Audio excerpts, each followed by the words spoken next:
That was life in the fast lane. It was 24/7 back then. Century 21 and Coldwell Bankers, you know, they were just huge companies with a lot of money. They outspent other people. And RE/MAX, we didn't have the money, and what we did is we outworked them. You worked hard, you came in early. If you were there at 6:30 in the morning, you were the last one there. You worked late. We had the last light out. We knew our competitors were at home, and that's when we knew we could make hay, and we always did. It was because you loved doing it. We had something that we wanted to prove. We had such a monumental dream that we were going to revolutionize the industry, and we would do anything we had to do. One morning, I got into the office at about 6 in the morning, and there was Dave Lineker on his hands and knees on the floor, and he was licking, stapling, folding, and mutilating mail-outs that had to go out that day. And he had been up the entire night. If the phone rang 3 times, somebody better be able to explain why. Because if they took the time to dial us, then we take the time to answer them and take care of their situation as fast as possible. We were under everybody's radar screen. The competitive landscape was very much against us. A big part of what we had to do was educate the industry about our concept. Our competitive advantage was the 100% commission concept. People frankly laughed at us. What Dave and Gail did is they said, why shouldn't the sales associates operate just like a clinic of doctors, where they all have their own customers, patients if you will, and they can service their customers as best they possibly can, and then they share in the expenses of the operation, but they're good enough so that they could be on their own if they wanted to. We probably had 1,000 people in our system in 1979. We tended to attract people who were rebellious, people who were younger because we were in our 20s, and people who were willing to take a chance on a dream. We outthink them, we outwork them, and as a result, they'll never catch us. One of our strengths is that we've been able to respond to the great ideas from the field rather than just saying this is the way it's always done. Bill Eccles, who's still on our staff today, he and his partner wanted to have a balloon in the Albuquerque Balloon Fiesta. And we said, well, go ahead. We found out that the balloon, and we actually got to see it, was on the Dinah Shore show. Nobody had really told us that it was actually on TV. We just happened to see it. And we thought, what a wonderful idea. We had a little bit of outside input from people, and they said, you know, you ought to take that, you ought to put it on your signs, you ought to put it on your stationery, you ought to be on your cards. And that's where it came from. And of course, in the early days, people were saying, you know, what does it have to do with real estate? Well, it's above the crowd, and that's the type of people that are affiliated with the RE/MAX organization. Whether it's at our headquarters staff, at the brokerage level, at our agent level, they're all the cream of the crop.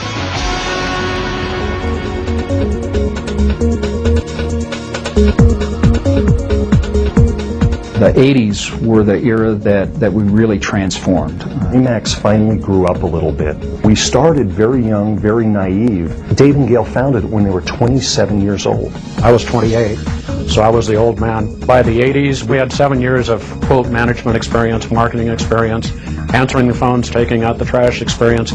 We knew what it took to satisfy sales associates. We were not in the real estate business, we were in the real estate sales associate business, and that our job was to make their job as easy as possible. We grew as managers. In the early 80s, we had a tremendous recession. We had mortgage rates that were off the roof, and we were very tested by that.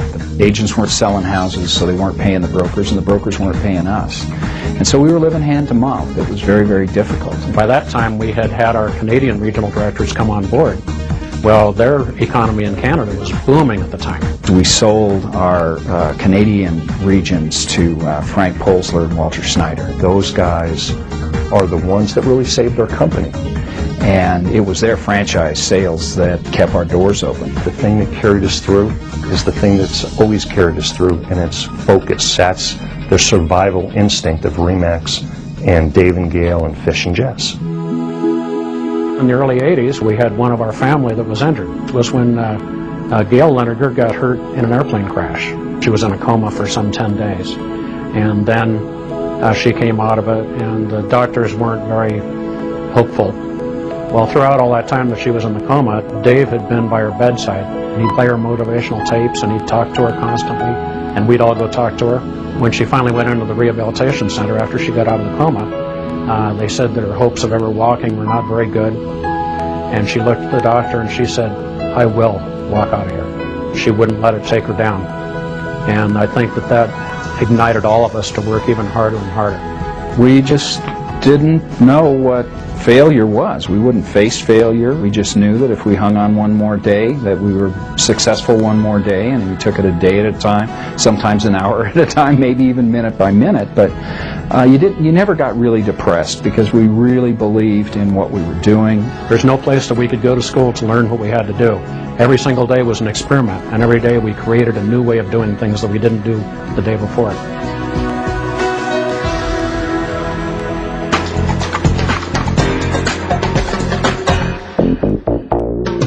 By the time we got into the 90s, we had a very committed group of broker owners and regional directors and regional owners that were willing to take it further. Everything hit on all cylinders. Our growth per year started to do 3,000 and 4,000 and 5,000 agents per year. And so what we realized is we had to position ourselves to be ready because we knew that we were going to hit 50, 80, maybe even 100,000 agents. We have a tremendous advantage because we can turn on a dime. We don't have red tape. If we need to get something done or an idea comes, it's not months in the committee process. That's how we were able to do the RE/MAX satellite network. We looked at that. Dave decided that, you know what, we need to do this. And it was a matter of months from the time the idea came to the time that we were on the air and signing up offices. And ended up being the hallmark of that industry. We decided it's going to be done, and it's done right away. Another big boom for us was the racing. Not very many people can say that their chairman of the board is also an actual NASCAR driver. We can truly say that. We were in the ARCA series, the Challenge series. We did the long drive. And then we decided that we also needed to, you know what, give back to the communities. We had always been involved in the community, but not really on a national basis. We were involved with Children's Miracle Network. And then years later, we realized, you know what, we could do another charity.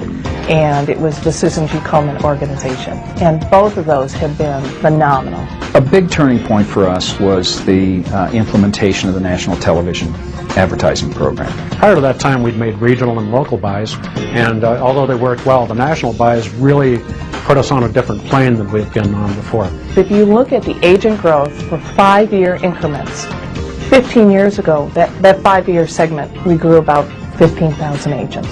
The next 5-year segment, we grew about 15,000 agents. Then we implemented national television.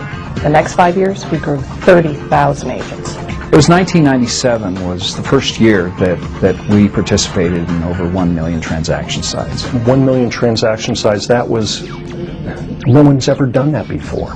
And it was a huge, huge achievement for us. And pretty much right after that, the floodgates continued to open. No one could compete with that.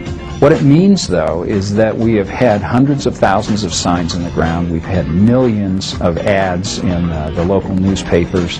We've had a lot of TV ads. And when you get to that critical size, it becomes very difficult for our competitors to compete against us. Every day, every year, it's what can we do better? How can we get our name out there? And we're still looking at it as if we're new in the business, and how do we get out there and grow? The reason I think we have made giant strides is none of us have forgotten who we are and where we came from. All the core people from the corporation here came from basically nothing. All we had were one another. Nobody came from any money. Everybody made everything that they have. There are no great educations involved. The education was on the street. And so we developed our own family, our very extended family now.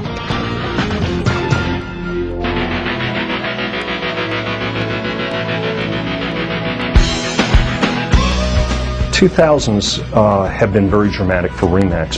What the new millennium has meant to me is now we are finally positioned with all the big boys. We've always increased in value, we've always increased in sales associates, and we've always increased in production every single month since we've incepted. Well, watching RE/MAX grow is like watching your kids grow. And you don't realize how much they've grown until you get out those baby pictures. Did anybody think we'd have 80,000 people at the end of 2002? We'd build our charts and graphs and we'd say, here's where we want to be by this time next year. And then we'd backtrack and say, how can we get there? How many people do we have to talk to? How many people do we have to persuade? How many people do we have to get on paper to be able to make these dreams come true? We definitely envisioned it. That was part of the goal, and we had to do it one agent at a time, one office at a time. You know, in the 80s when I came in, there were two countries. There was Canada and there was the U.S. And throughout the 90s, we kept continuing to add Europe and Mexico and the Caribbean and so on to where we are now. We're the #1 broker in Israel. We're the #1 broker in Spain. #1 in South Africa. But you're going to hear the days in the near future where we're #1 in 6, 7, 8, 10 countries. We have horizons that we've not even seen yet. We can't see what's over the next hill. And that's the way we've always done. We've always looked toward the next hill and said, what does it take to get us over there? And once we get over there, we're moving on to greener pastures. Everybody that works here wants to see everybody else succeed. We realize that collectively we can help each other more. RE/MAX is more than just a business. RE/MAX is a heart, and RE/MAX is a family. And I think we are as successful as we are because, one, it comes from the top. It's the honesty. It's the hard work.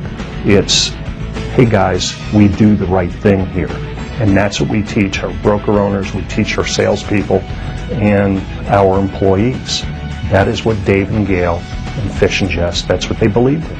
You know, you're personally proud of your part, but you're even more proud of everybody else. It's when I see a RE/MAX pin on somebody and a logo in a supermarket or whatever, they're part of my family.